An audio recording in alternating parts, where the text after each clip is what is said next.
João capítulo 6, versículos 51 a 59. Vamos retomar nossa caminhada na exposição desse livro. Diz assim a palavra do Senhor: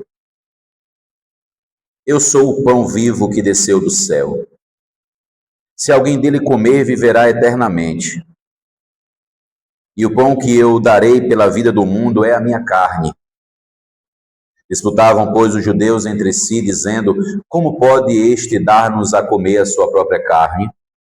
Respondeu-lhe Jesus: em verdade vos digo, se não comerdes a carne do Filho do Homem e não beberdes o seu sangue, não tendes vida em vós mesmos. Quem comer a minha carne e beber o meu sangue tem a vida eterna, e eu o ressuscitarei no último dia. Pois a minha carne é a verdadeira comida e o meu sangue é a verdadeira bebida. Quem comer a minha carne e beber o meu sangue permanece em mim e eu nele. Assim como o Pai que vive me enviou, e igualmente eu vivo pelo Pai, também quem de mim se alimenta, por mim viverá. Este é o pão que desceu do céu, em nada semelhante àquele que vossos pais comeram e contudo morreram. Quem comer este pão viverá eternamente. Estas coisas disse Jesus quando ensinava na sinagoga de Cafarnaum. Oremos mais uma vez. Santo e eterno Deus, diante da tua poderosa e bendita palavra, ó Deus, nós suplicamos a tua graça e a intervenção do teu Espírito. Fala conosco, Senhor, em nome de Jesus. Precisamos e muito ouvir a tua voz. Que não sejam as minhas fraquezas ou as fraquezas dos meus irmãos. Que não seja, ó Deus, a nossa limitação, ó Deus, o empecilho, ó Pai, o motivo, ó Deus, para o Senhor mesmo não nos abençoar. Mas que sendo santificados pelo Senhor, por meio de Cristo, ó Deus, possamos ser abençoados e edificados para a glória do teu nome e para o bem da tua igreja. É assim que nós oramos, ó Deus, em nome de Jesus. Amém. Estamos caminhando, irmãos, de fato, uma caminhada até um pouco lenta, mas muito necessária para a gente poder observar cada detalhe do que tem sido apresentado aqui nesse rico capítulo. Capítulo grandioso. E ele começou com aquilo que foi a multiplicação, quando Cristo alimentou uma multidão, tendo ele tão pouco recurso, mas operou aquele milagre. Então as pessoas que continuavam e que já vinham seguindo a ele, ou o buscando por causa do pão que perece, voltam a ele agora e até o questionam: onde foi que o senhor estava? E por quê? E como assim? Mas o questionamento deles era tão somente porque eles queriam um pão que perece. Eles queriam um Cristo que suprisse suas necessidades materiais. É fato, irmãos, que em nossos dias, alguns pervertem, isso não é de hoje, claro, mas de algum tempo, alguns pervertem a mensagem bíblica, deturpando e combatendo especificamente doutrinas bíblicas como essa que aqui nós temos. A doutrina que é apontada nesse texto como a expiação substitutiva, Cristo nos substituindo, ou a expiação penal. Entretanto, há abundantes provas bíblicas da expiação vicária, e nos evangelhos nós encontramos evidências suficientes a favor dessa doutrina. Então, sim, esses que se levantam contra a palavra de Deus, especificamente na obra de Cristo, estão totalmente errados. Aqui, na conclusão, ainda que nós possamos ter uma sequência de uma espécie de apêndice ou doxologia, aqui Cristo volta a lembrar do maná. E como nós já vimos nos textos anteriores, nas mensagens anteriores, Cristo vê o maná no deserto como um tipo dele mesmo. Conclui-se então que o maná é usado, e aqui confirma-se que era uma analogia, ou era uma figura. Então nós percebemos uma progressão, nós percebemos um ensinamento, e Jesus então se torna a fonte direta e primária do entendimento da própria igreja no Antigo Testamento. Olha o versículo 51 novamente. Eu sou o pão vivo que desceu do céu. Se alguém dele comer, viverá eternamente. E o pão que eu darei pela vida do mundo é a minha carne. E esse mundo aqui não é todas as pessoas, não são todas as pessoas, não é o mundo como um todo, mas aqueles que Deus escolheu. E Cristo volta, irmãos, e Cristo repete. Você viu isso no sermão passado, nós vimos isso no 48, quando ele disse, eu sou o pão da vida. Nós vimos isso no 50, esse é o pão que desceu do céu. E agora novamente, só que agora ele acrescenta algo que deve ser destaque para nós. Eu sou o pão vivo. Não somente o pão, mas agora eu sou o pão vivo. O grande pastor João Calvino diz que não é uma reiteração supérflua Cristo asseverar tão frequentemente que ele é o único que pode dar vida. Ele reivindica para si a designação de pão a fim de arrancar de nossos corações toda a esperança falaz e errada de viver. Então Cristo traz para si, dizendo, eu sou o pão, eu sou o alimento, para tirar de nós toda a esperança errada, toda a esperança banal que nós possamos ou tenhamos criado em qualquer outra coisa ou em qualquer outra pessoa. Cristo se denomina pão vivo. Ora, como assim pão vivo? Isso é claramente uma figura. O sentido é que ele é gerador de vida. Ele é aquele que vai sustentar. E não é como qualquer pão. Ele veio do céu. Ora, o que é que pode vir do céu, irmãos? Aquilo que é incorruptível. Aquilo que é perfeito e completamente santo. Aquilo que não pode ser comparado a nada e a ninguém. Nada há semelhante aqui neste mundo. Ele aponta para a sua realidade celestial, ele aponta para a sua deidade. E então exorta o povo à fé. Exorta o povo a crer corretamente. A vida, irmãos, deve ser entendida que essa vida aqui não era pelo simples comer ou beber. Muita gente que toma a ceia irá para o inferno. Muita gente que come o pão e bebe o vinho da ceia e foi batizado irá para o inferno. Não é o mero ato de comer ou beber, mas aqueles que acreditam que estão de fato se alimentando de Cristo. Veja, irmãos, há um elemento de fé. O elemento de fé não é o pão, não é o vinho. O elemento de fé é para onde pão e vinho apontam. E me perdoe dar ênfase a mais aqui nessa questão da ceia, por conta da questão do próprio pão, ainda que esse texto não esteja falando diretamente de ceia. E é bem complexo, porque o livro de João, você não tem um momento da ceia especificamente, como você tem nos outros evangelhos. E aí alguns teólogos entendem que essas são as palavras que Cristo vai ensinar e que João está falando acerca dessa verdade da ceia do Senhor. E, repito, não é um texto que fale propriamente da ceia, mas ela traz ideias, ela traz flashes dessa mensagem. A vida aqui sinalizada no pão, ela aponta para a sua carne, ela aponta para o seu sangue, não especificamente na ceia, mas para o Cristo todo, a sua vida em mim. Por favor, o capítulo 1, aqui de João mesmo. Verso 4, nós temos isso de forma bem prática. João 1,4, a vida estava nele e a vida era a luz dos homens. Por que ele é o pão vivo? Porque ele é a própria vida, ele é o vivificador.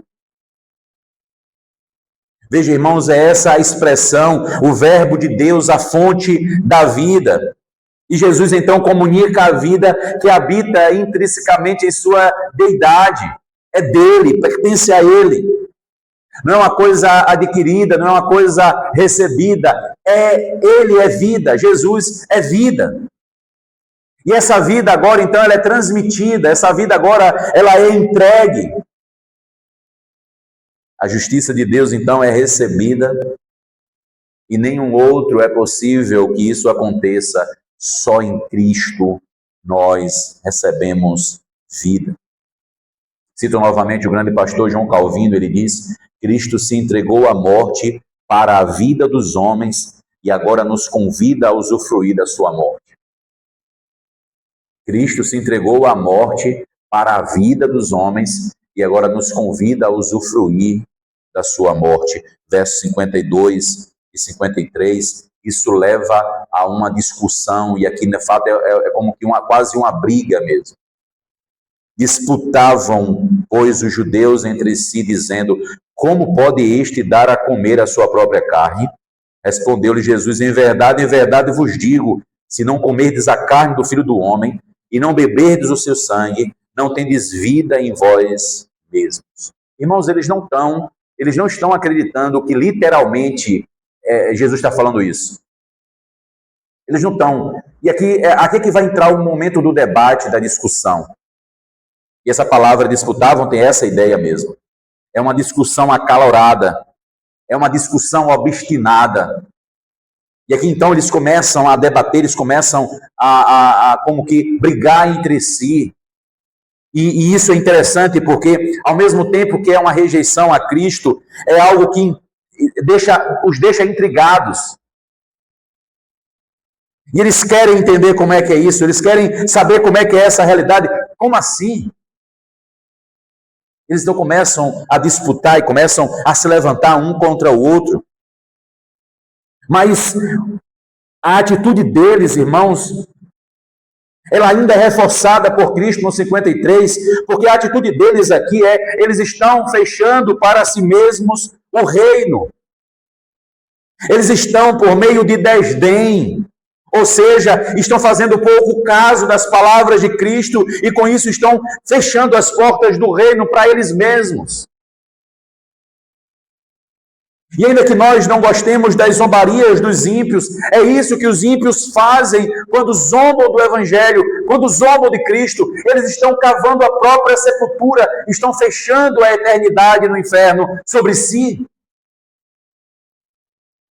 Estão rejeitando a única forma, ou o único vivificador. Estão rejeitando a única forma em que poderiam ser salvos. A rebeldia no coração, o desdém, o pouco caso. A doutrina, irmãos, da satisfação por meio da expiação substitutiva é clara. Se não comerdes a carne do Filho do Homem e não beberdes o seu sangue, vocês não têm vida. Vocês não vão ter vida. Eles foram a Cristo por causa do pão que perece. Cristo diz: eu sou o verdadeiro pão. E agora então eles ficam debatendo, discutindo entre si, disputando. E aqui a ideia mesmo é, obstinadamente, com desdém, eles estão rejeitando a própria salvação que julgavam conhecer.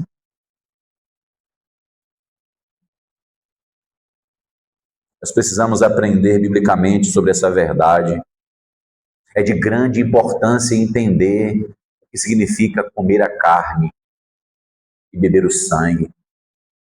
Em hipótese alguma é canibalismo. Em hipótese alguma essa era a mensagem do Evangelho. Ainda que muitos naquele momento começaram a deturpar com esses princípios, isso foi motivo até de prender alguns crentes lá atrás. Lá no primeiro século, muitos deles foram presos. Porque eles diziam: agora nós vamos comer a carne e beber o sangue do Senhor.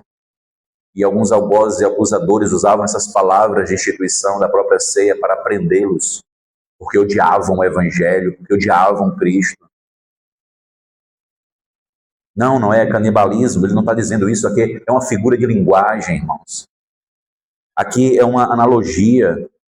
Ele está apontando para ele está apontando para si mesmo, e é um grande mistério, mas nós precisamos, irmãos, entender, nós precisamos nos curvar a essa verdade, e devemos lembrar que existem vários usos bíblicos para descrever o exercício da fé, e aqui é uma dessas palavras. Comer e beber de Cristo é um uso figurado para o exercício da fé. Por exemplo, nós dizemos assim: olhe para Jesus, ou venha a Cristo, ou receba-o.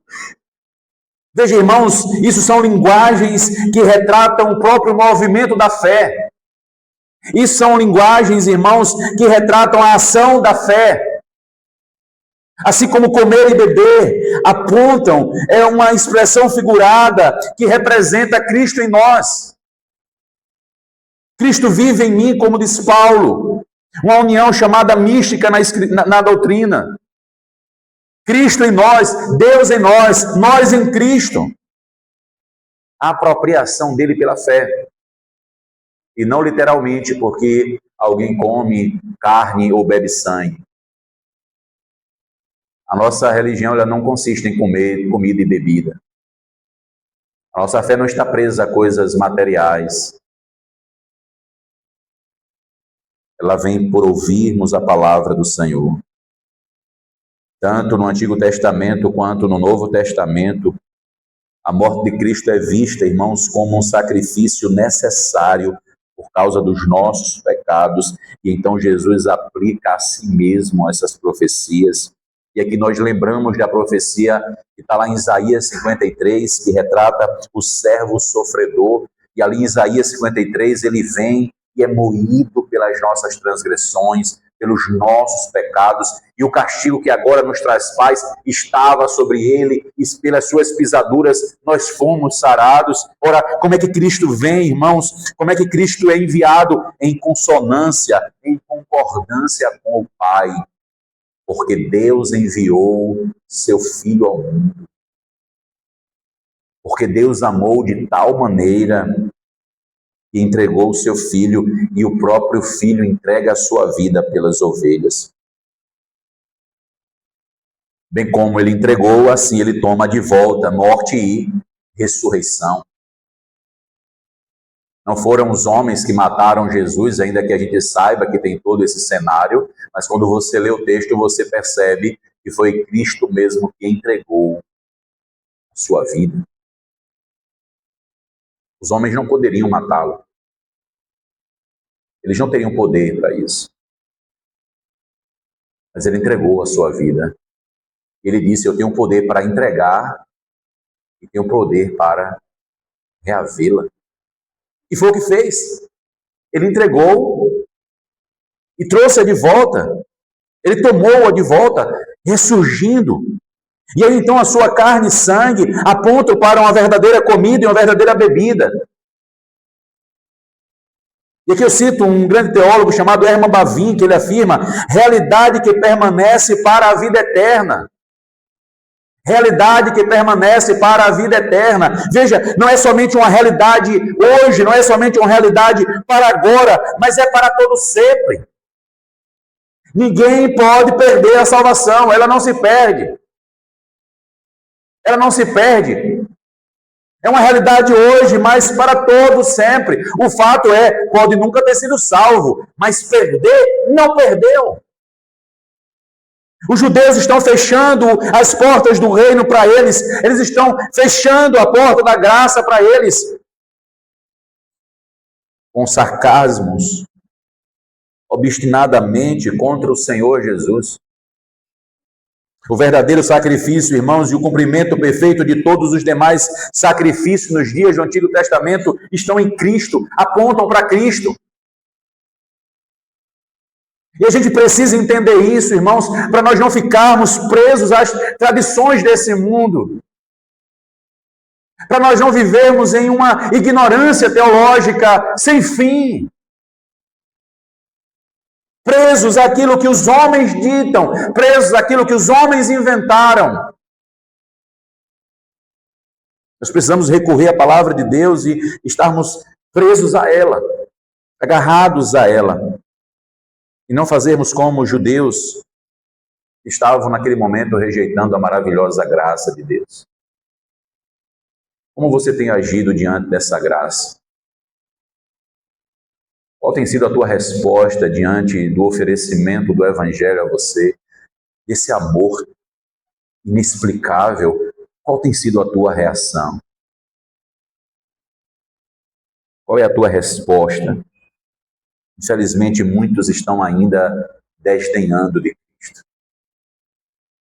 Infelizmente, muitos estão ainda zombando do Senhor Jesus e brincando com ele. Isso custará caro, irmãos. Mas ele continua, verso 54, quem comer a minha carne e beber o meu sangue tem a vida eterna, e eu o ressuscitarei no último dia. Pois a minha carne é verdadeira comida e o meu sangue é verdadeira bebida, algo conclusivo aqui. Por que você vai ter ressurreição? Porque você tem a verdadeira comida e verdadeira bebida. Por que você vai ter a vida eterna? Porque você tem a mim. Essa é a conclusão lógica. Almas alimentadas, carne e sangue, vida de Cristo em nós. Os homens são instigados por Cristo, eles são exortados pelo Senhor a nutrir uma boa esperança, prometendo-lhes vida. É isso que Cristo está prometendo a eles. Cristo está apenas entregando a sua vida e dizendo, venham a mim, se alimentem de mim, recebam a mim.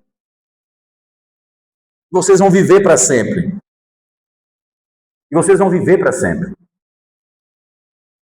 O Senhor Jesus conecta a ressurreição à vida eterna. Ele conecta a ressurreição à vida eterna, a salvação que está nele.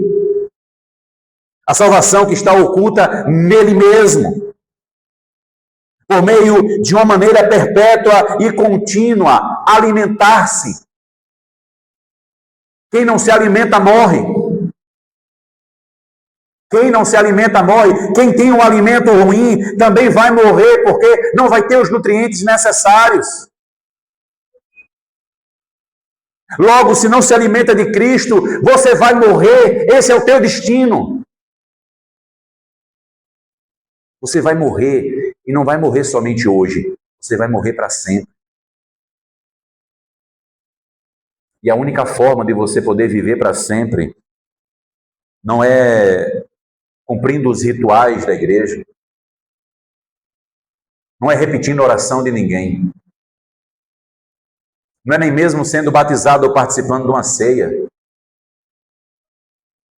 não é tendo vocação, sendo chamado para algum ofício na igreja. A única forma de você ter a vida é crendo no Senhor Jesus Cristo. É abandonando tudo aquilo que você acha que move a tua fé, tudo aquilo que você acha que alimenta a tua fé e agarrar-se somente a Jesus. É abandonar toda a tua religiosidade, é abandonar toda a tua ideia religiosa sobre essas verdades e apegar-se a Ele. E apegar-se a Ele.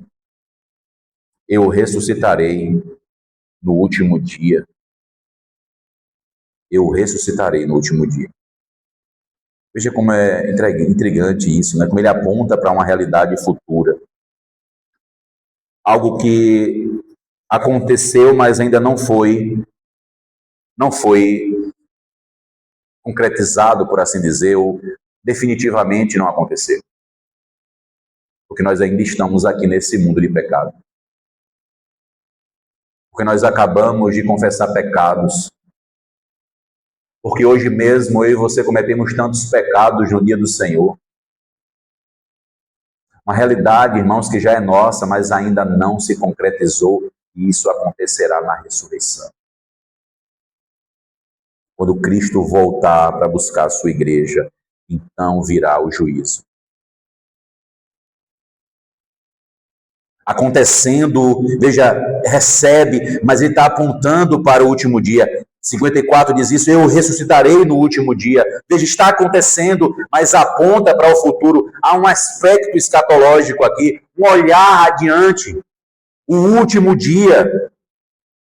No último dia, no dia final, no dia do juízo, você receberá esta graça bendita em você. Essa garantia é Deus mesmo quem dá. Certo doutor em teologia e um comentarista bíblico, ele diz o seguinte: é uma inferior e indigna avaliação da sabedoria do Espírito Santo e da sua obra poderosa no coração humano supor que ele comece a obra e logo em seguida a abandone. Que a centelha vital do nascimento celestial, da regeneração, seja um fogo fato, ou seja, que arde por um pouco e logo se acaba em total escuridão. Isso é chamado na prática de perder salvação. Ele diz, isso é uma indigna avaliação da sabedoria e do poder do Espírito Santo. Isso é uma indigna avaliação. E, infelizmente, irmãos, muitos estão disseminando essa loucura até entre crentes verdadeiros. Muitos estão disseminando essa loucura. Muitos pregam e anunciam essa mentira. Os mesmos que negam, irmãos, a expiação do Senhor, a satisfação plena. Os mesmos que negam, irmãos, a obra vicária de Cristo e dizer, olha, há uma plena satisfação. Eles também vão negar a salvação e vão negar a doutrina da perseverança dos santos.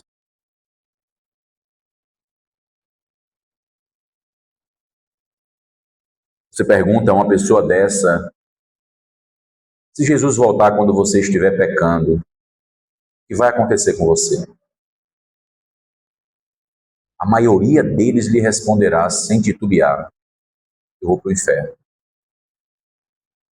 Só que uma segunda pergunta pode ser feita. E você vive sem pecar? Possivelmente ele seja honesto e diga não. Então uma terceira pergunta então deve ser feita. Como é que você sabe que quando Cristo voltar você não vai estar pecando? Na melhor honestidade ele vai dizer, eu não sei. Que segurança essa pessoa tem? Nenhuma. Aí eu te pergunto, que Cristo é esse? Que evangelho é esse? Senão aquele que Paulo diz lá em Gálatas 1, um maldito, uma mensagem maldita, um outro evangelho. Porque, irmãos, o Senhor Jesus nos dá garantia. Veja só, olhe para as palavras dele, final do verso 54, e eu o ressuscitarei. Ele não tá dizendo o que vou pensar, ele não está dizendo que de repente, ele está dizendo, eu vou fazer isso. Ele não é um mentiroso, irmãos. O mentiroso é o inimigo, é o opositor, é o contrário, é aquele que quer impedir a obra do Senhor. Ele é que é mentiroso. Desde o princípio, e Deus não mente, Deus não engana. A palavra de Deus afirma essa segurança, irmãos. A palavra de Deus afirma que nós somos preservados, e sim, todos os seus mais miseráveis pecados. Aqueles que você cometeu hoje mesmo, novamente voltou a eles. O Senhor perdoa em Cristo, o Senhor te chama a uma restauração, te chama à santidade. Há uma segurança no Evangelho. Não uma conformidade no pecado. Aquele que vive no pecado não conhece a Deus. É filho do diabo. E não é um teto que vai salvá-lo. Não são cadeiras ou uma reunião de santos ou rituais dessa igreja que vai salvá-los. Ele precisa ter Cristo nele. Ele precisa crer no Senhor. Ele precisa se alimentar e beber desse Senhor. Cristo tem que ser o alimento dele. Isso é assegurado, irmãos, por Cristo, por Deus. Ainda que nós venhamos receber na eternidade, nós já temos hoje a posse dessa salvação e por isso nós cremos nela. Ainda que nós venhamos vê-la concretizada na ressurreição, nós já fomos salvos, mesmo estando neste mundo caído, mesmo ainda voltando a falhar, nós já somos salvos. Essa é a mensagem transmitida pelo Evangelho. Nada que você venha a fazer, nada que você venha a buscar por você mesmo, porque se você estiver morto em delitos e pecados, você não pode fazer nada. Por isso Cristo fez tudo e nos tirou da morte para a vida. E não a todos os homens, mas apenas àqueles que creem. Você crê? Você crê? O grande Agostinho de Hipona, o grande pastor Agostinho, ele disse o seguinte: este mistério é simbolicamente representado sempre que as igrejas celebram a ceia do Senhor. Como eu disse, não é um texto que ele fale de ceia, mas ele pincela, ele mostra luzes dessa verdade. Porque o que é que a gente faz na ceia do Senhor? As palavras de instituição são essas: esse é o corpo de Cristo e o sangue de Cristo, tipificados no pão e no vinho. Aquele que dele come e bebe terá vida para sempre. Por que Paulo diz lá em 1 Coríntios que não eram poucos os que estavam morrendo? Porque estavam comendo e bebendo sem terem entendimento algum, sem terem discernimento, sem terem Cristo. Sem terem Cristo. Então não é um mero ato de comer, não é um mero ato de beber, é a verdade feita pela fé. É algo feito pela fé. Eu creio. E por isso eu como. Eu creio e por isso eu bebo. Eu creio e por isso eu fui batizado. Essa é a mensagem, irmãos. É isso que o Senhor nos mostra pela fé. Você crê? O evangelista João registra várias declarações de Jesus sobre essa associação mística entre o crente e ele, e entre o crente e o próprio Deus, assim como a relação entre ele e o Pai. Entre ele e o Pai. Verso 56, quem comer a minha carne e beber o meu sangue permanece em mim e eu nele. Verso 57, assim como o Pai que vive me enviou, e igualmente eu vivo pelo Pai, também quem de mim se alimenta, por mim viverá. Vejam uma união mística, como ele coloca isso de forma tão fabulosa. Cristo em mim, Cristo em nós. Por isso que Paulo vai dizer, Cristo vive em mim. Essas expressões, irmãos, são bem interessantes. E o apóstolo João, ele vai fazer isso na primeira epístola, de forma muito clara e persistente. Permanecer em Cristo, estar em Cristo, essa ideia, irmãos, ela traz a verdadeira vida, o sentido da vida em nós. Uma união que nós não podemos ver, até podemos sentir, não sensorialmente, mas pela fé, quando encontramos o refrigério, quando naquelas noites tão amargas da nossa alma, nós podemos encontrar alívio, quando nós, como que sentindo um toque do próprio Senhor em nossos ombros, e podemos encontrar o seu abraço pela fé, e dizendo, ouvindo a sua voz na sua palavra, dizendo, eu te perdoo, você é meu. Ainda que nós não possamos sentir isso em nosso corpo, pela fé nós recebemos essa verdade, irmãos. Pela fé nós recebemos essa verdade. Me permita dizer isso e falar dessa forma, quantas vezes você mesmo sentiu como que um toque do Senhor em tua alma. Você não tem como explicar isso. E aqui eu não estou pegando um misticismo pentecostal ou de qualquer outra ideia tão translocada. Estou dizendo aquela verdade na nossa alma, no íntimo. É a presença do Senhor. E uma confirmação que vem à tua mente, ao teu coração. E você diz, louvado seja o teu nome, Senhor. Você sente a presença dele. Fui constrangido certa feita enquanto pregava. Eu já disse isso para vocês, mas eu queria repetir essa história. Eu fui constrangido enquanto pregava. E quando terminou, uma pessoa queria me procurar e disse, eu quero ver o pastor. Eu achei estranho, porque eu estava ali, né? E disse, eu quero ver o pastor. E quando trouxeram, eu percebi, era um senhor cego. Um idoso já cego. E quem o conduziu fez ele pegar na minha mão e ele, tentando ouvir o som da minha voz, ele se dirigiu para mim e ele disse, pastor, muito obrigado. Eu vi a glória do Senhor enquanto ouvia a sua voz. Veja, irmãos, o sentimento, o que o Espírito Santo faz conosco. trazendo a nós essa paz, ou mesmo tirando a nossa paz, tá? Porque quantas vezes nós em pecado, ele vem a nós e ele faz com que a gente chore e venha gemer, porque estamos em pecado, e está fazendo isso porque ele é nosso Pai, e ele disciplina os seus filhos, ele disciplina a quantos ama. Paulo vai dizer isso, o sofrimento trazido pelo Espírito Santo é para levar-nos ao arrependimento. É para levar-nos ao arrependimento, é para nos fazer cair aos seus pés e poder declarar como Jó: eu só ouvia falar do Senhor, eu só te conhecia de ouvidos. Hoje eu te vejo, hoje eu sei que o Senhor habita em mim, hoje nós temos uma intimidade, hoje é algo real entre nós.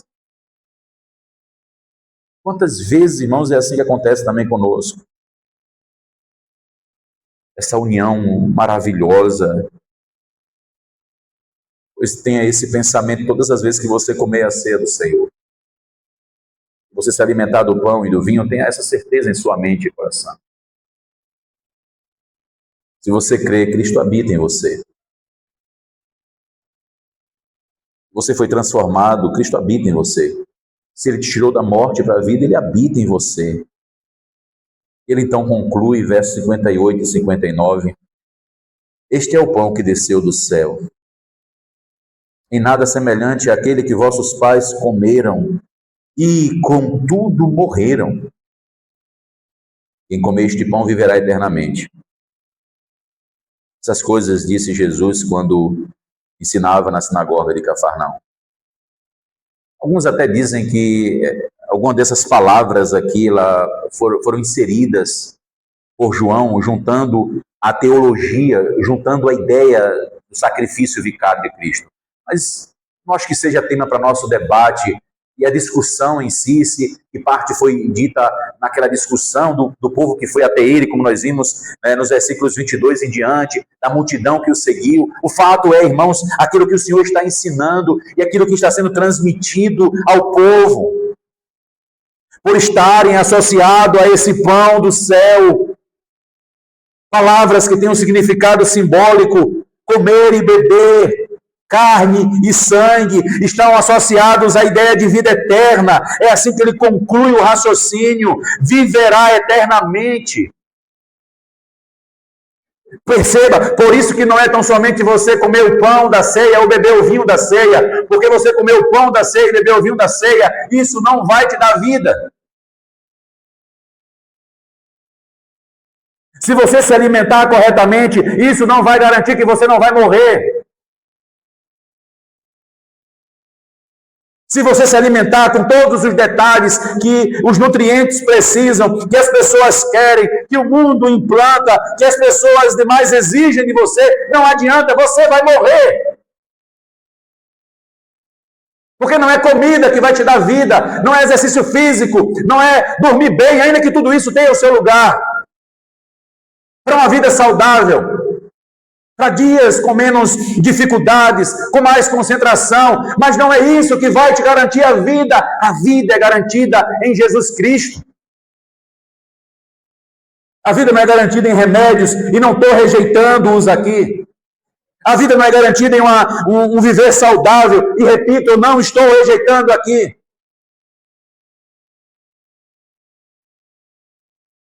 A vida é garantida em Jesus Cristo. E assim como ele começou, ele vai concluir o raciocínio: os pais de vocês comeram o maná, mas eles morreram. Eles morreram. Mas aqueles que comeram o maná e pensavam em Cristo, e pensavam no substituto, e pensavam no amor de Deus, eles vão viver eternamente.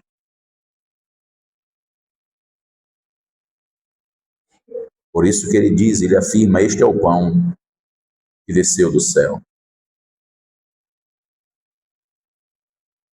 Cristo afirma fornecer vida de um tipo totalmente diferente da vida natural que foi sepultada com o maná. Cristo oferece uma vida diferente. Ao contrário, a provisão espiritual é garantida em uma vida para sempre, uma vida eterna. Por isso, não fique preocupado com esperanças. Não venha para a igreja buscando você resolver o problema e você sair daqui com um ânimo redobrado, dizendo: amanhã vai tudo ser resolvido. O problema do casamento, a crise financeira. Amanhã nós vamos ter um resultado melhor do diagnóstico médico, porque ainda assim você vai morrer.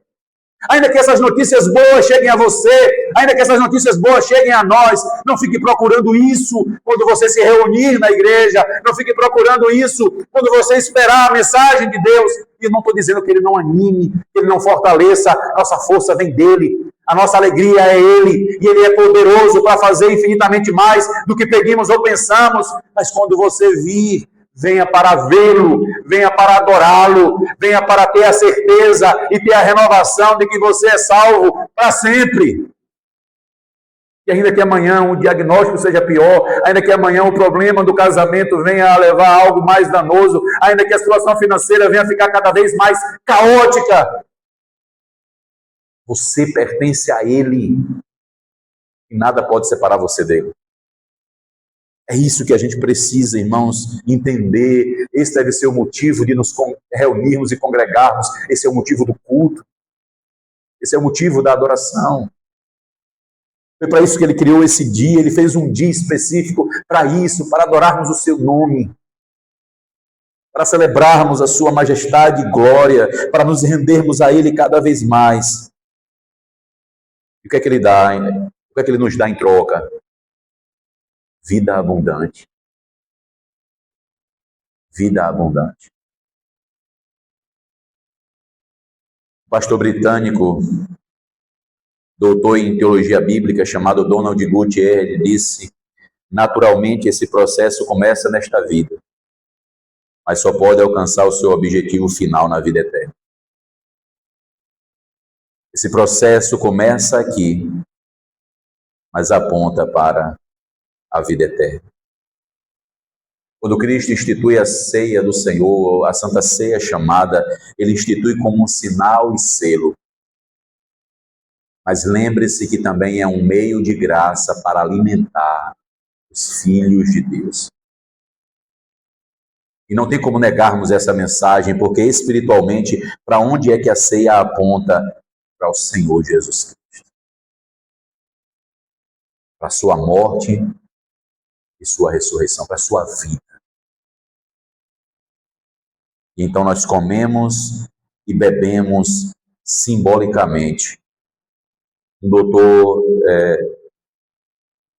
Luiz Berkoff, ele afirma, o doutor em teologia sistemática, ele afirma: esses atos indicam nutrição e vivificação, falam de hoje, mas apontam para a eternidade. Não é simplesmente comer e beber, mas é crer no eterno Senhor. Não é simplesmente orar porque vai ter a ceia e eu preciso, e eu pequei. Não é tão somente por causa disso, ainda que tenha que ter toda essa observação cuidadosa, mas é por causa de além. É por causa do último dia. É por causa daquela promessa bendita que ele disse aos discípulos: nós vamos ceiar juntos novamente. Ou como diz o salmista no Salmo 23, há uma mesa preparada para nós. O Senhor preparou uma mesa para o seu povo. Já percebeu isso? Eu não vou associar isso a que crente gosta de comer, porque de fato crente gosta de comer. E é bom que toda reunião de crente tenha comida também, mas também é bom aprendermos a fazer reuniões para jejum, tá? Eu espero que quando a gente do conselho começar a fazer isso, nós temos que fazer, a igreja também assimile a ideia e abrace com fervor, assim como nós nos alegramos quando nós juntamos para comer. Então, você já percebeu que todas as relações pactuais ou administrações tinham refeições? É isso que você encontra em todo o Antigo Testamento. Todos os momentos eram presentes refeições. Animais eram mortos, carne era entregue, muito vinho, muita fruta. Todas as relações, você para analisar e você começa a ver todos os momentos, irmãos. E é interessante, porque também aponta para uma realidade futura. Como é que nós declaramos que Cristo habita em nós com mais ênfase no culto?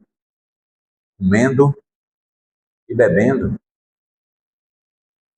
E o que é que ele promete para nós na eternidade? Comer e beber conosco.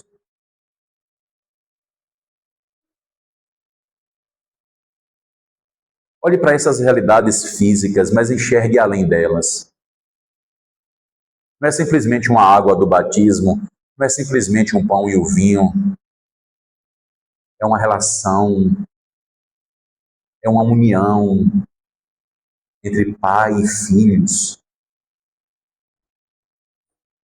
entre o noivo e sua noiva. É uma relação de união familiar. É a vida de um corpo cujo cabeça é Cristo.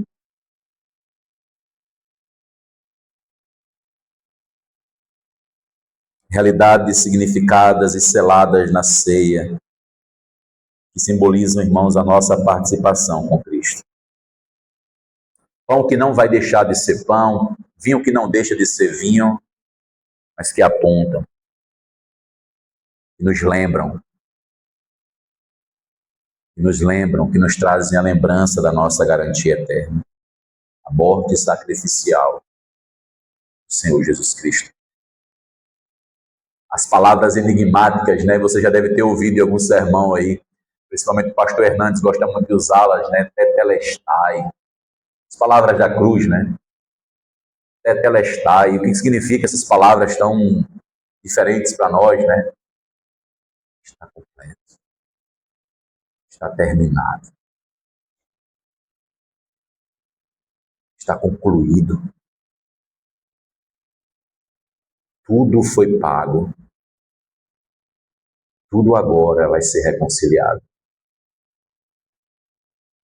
Você não tem que sacrificar mais nada. Ainda que você tenha que se entregar por completo. Porque o Senhor quer toda a sua vida. Ele quer o seu coração. Isso não é para a tua salvação. Isso é porque você já foi salvo. Mas serve para a tua santificação. Serve para o teu crescimento espiritual. Concluindo, irmãos, Cristo é o Cordeiro de Deus que tira o pecado, mas Cristo também é o pão celestial que alimenta eternamente os filhos de Deus. Quem crê e for batizado será salvo. Você crê? Se crê, você já foi batizado? Então se alegre. Mas se assim como os judeus você tem feito pouco caso, tem vivido na contramão dessa verdade, você tem muito que se preocupar.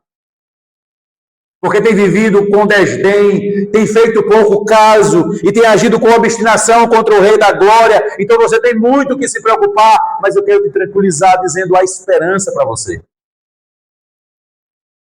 E hoje Cristo te é oferecido. E hoje Cristo te é apresentado. É dito a você hoje, Ele está aqui. Aproprie-se dele pela fé. E diga para Ele, seja meu, Senhor, e eu quero ser teu.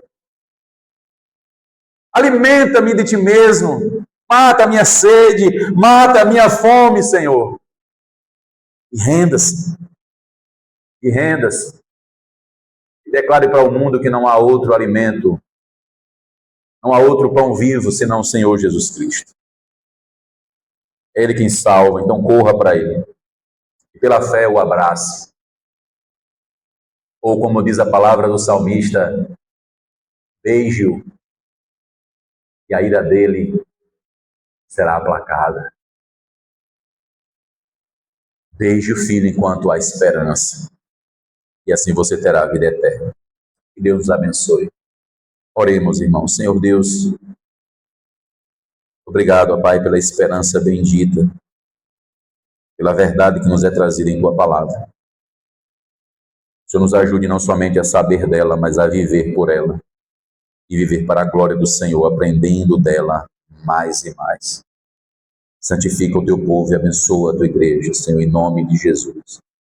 Nos alimente dessa verdade mais e mais até que Cristo volte ou até que nós nos encontremos com Ele. Que o Senhor nos dê a esperança bendita.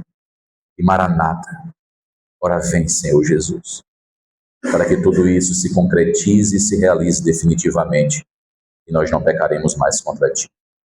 Em nome de Jesus nós oramos. Amém.